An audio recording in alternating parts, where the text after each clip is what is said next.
Thanks, Tony. Thanks, Leader McCarthy.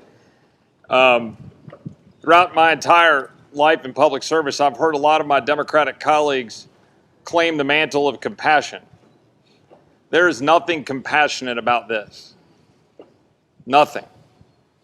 Last Friday, a teenage girl who had been raped, prostituted, put into the sex trafficking trade, served as the basis for the arrest of a Mexican national who had been deported 15 times.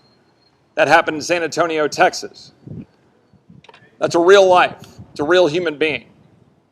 There are stash houses within miles of here, stash houses in Houston, San Antonio. Human beings being trafficked for profit. And it takes a lot of effort to get the media to come down here and focus on this. The ranchers that we met with this morning, that I've met with dozens of times, that Tony's met with dozens of times, hundreds of times.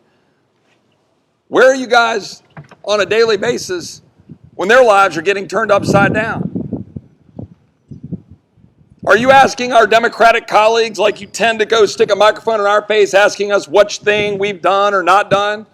Have you asked any of our Democratic colleagues why they've not signed a discharge petition to ensure Title 42 enforcement, which we've had filed for a year? We filed it last April. An entire year it's been sitting there. Now we get attention, a month out. But here's the real truth. Title 42 is a Bandaid on a gunshot wound. It's not actual border security. It's important, but it represents the ability to turn people away and actually secure the border. But we've got to actually do the hard work of having a sovereign nation secure a border so that migrants don't get killed. The 700 to 1,000 that are in body trailers. The local officials have to go rent to put bodies in. The ranchers who find dead bodies on their property.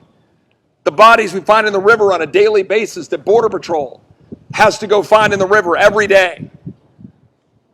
That's my ask of you in the press.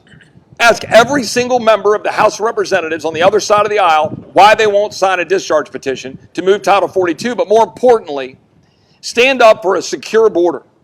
Remember that it was a Democrat, Sylvester Reyes, who helped us build a fence in El Paso 15 years ago that is actually helping the flow there. This should not be a partisan issue to have a sovereign nation. That's what this is about, but it's about the humanity. It's about the people dying from fentanyl poisoning. It's about the people being put in the sex trafficking trade. It's about the ranchers. It's about the people throughout this country getting harmed because this administration, led by the President and Secretary Mayorkas, who I look forward to seeing on Thursday, by the way, in the Judiciary Committee, they won't do their job. And they leave the job to the governor and Texas DPS and our National Guard in Texas. With that, I'm going to turn it over to my friend, Ms. Taylor Greene from Georgia.